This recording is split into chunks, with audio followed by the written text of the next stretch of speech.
Howdy, everybody, boys and girls, ladies and gentlemen. Welcome to Mr. Herring's virtual open house. My name is Mr. Herring, and I will be your guide for this evening's social studies virtual open house. So let's go ahead and get started. Um, Here I am. This is your teacher. My name is Mr. Herring. I've been teaching for 19 years. This is my first year teaching fifth grade social studies. I taught math every single year as a elementary self-contained inclusion teacher. I have three awesome, well, sometimes children. Two of them are attending Texas A&M University, like their mother and father did. I also have a sophomore in high school here in College Station. Things I enjoy, I really enjoyed woodworking or building anything with my hands, metal. I like to weld and build all kinds of things out of wood. In my classroom, if you ever visit my classroom, you'll see lots and lots of bookshelves that I have built myself. I am a huge baseball fan, and I love watching college baseball more than anything else. If you look at my virtual locker here, some things about me. My favorite baseball teams, of course, are the Texas A&M Fighting Texas Aggies and the Boston Red Sox.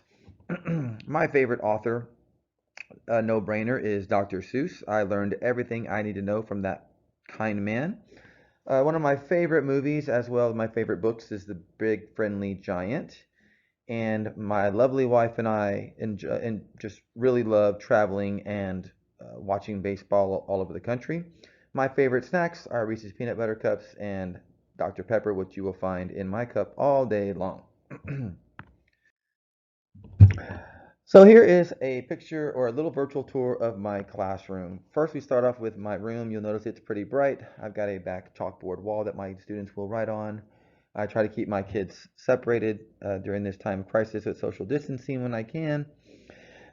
You'll find on my whiteboard the daily activities of what we're going to do. We use Learn It, Practice It, Share It, and Prove It on a daily basis. I explain to them what we are doing all day long so that they are not surprised. I practice the pillars of character in my room. There are 6 pillars of character: citizenship, caring, trustworthiness, fairness, respect, and responsibility. We talk about these very often. I have a return work here where your child will turn in their assignments daily into a pocket chart so I can keep them organized. We practice social studies daily. Some of the things that your child might be doing in my class is trying to label a blank United States map. We do one section at a time for the last couple of weeks, and for a couple more weeks, we'll be practicing the central to the west states, starting with Texas all the way over to California. And we also practice learning the capitals of those states. So these are just 2 stations set up in my room where the students can practice on their own when they have available time. And then what social studies classroom would not be complete without a copy of the Constitution and the Declaration of Independence. If you ever feel the need to contact me, that you need to contact me, Schoology is my primary means of communication. If you need to contact me, you can use my email, fherring@csisd.org. If you are logged into Schoology, you can email me directly there. If you have any questions or any comments or any concerns, please feel free to let me know.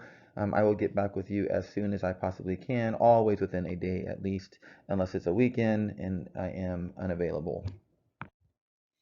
Curriculum and instruction for our district is located on our district website. For social studies, fifth grade social studies, I've included a link here. You can click on this blue link and it will take you directly to the year at a glance, which gives you an overview of what we are doing each month throughout the school year. Homework policy is pretty simple for my class. I generally don't give homework for social studies. There might be a time when your student didn't happen to finish their classwork, and I encourage them to take the work home to finish it, but usually I give them plenty of time to finish all their work in class, and they can always come and see me before school starts in the morning to work on any unfinished assignments. Retests are really simple for me. I always encourage students to retest if they don't do well on their test. The only criteria I ask is that students make corrections on their test before they take a retest and give it to me and give me a day to go over it and make sure they understand all the information, and then I can do a reteach if I need to. And then after that has occurred, the students can come and see me before school starts at 7:50 to 8:25. If they need more than one day, they certainly can do that. The only thing I need is for it to be done before the end of the grading cycle, which would be very important so I can get it into the grade book for that grading cycle. Makeup work, again, I'm extremely flexible and lenient. The district has a policy on makeup work. For me, as long as the work is done before the end of the grading cycle, it makes me very happy. I don't like to put grades in the grade book that aren't indicative of what the student knows. So I always accept makeup work, whether it be late or not. I don't take off points for late work. And then there's a special circumstance that could happen, but generally speaking, I don't do that. I encourage all students to do the work and get it turned into me as soon as they can. Supplies for my classroom, right now we're doing U.S. geography, so we're really heavy into coloring. It's always good for the students to have color pencils. They also need regular pencils and some form of glue. I prefer glue sticks, but I know some students have wet glue. Students should try to carry dry erase markers, a regular eraser. Uh, a couple of pens wouldn't be a bad idea. The students always have lined notebook paper in their binders to use if we need it, and then they'll keep a social studies journal, which most of my students already have, or all of my students already have. My expectations in the classroom, we follow three simple rules. Again, I learned from Dr. Seuss: be respectful, be responsible, and be kind. If your students can follow develop these simple habits, they'll have the most successful year in my class. I teach kindness, I practice kindness, I teach and practice respect, and I do have high expectations when it comes to responsibility. I model everything that I ask my students to do so that they know that I would never ask them to do something that I can't or wouldn't do myself. And so if we follow those three simple expectations, we will be just fine. Technology, the most important technology resource for my class would be Schoology. Everything that a student needs will be linked to a Schoology page or a Schoology link.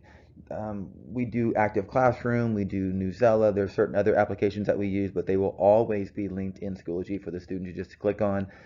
Sometimes it might ask for a login, but logins are almost always, their Schoology login. And we use Schoology prolifically throughout the year. So as long as your student is familiar with Schoology, they'll be just fine.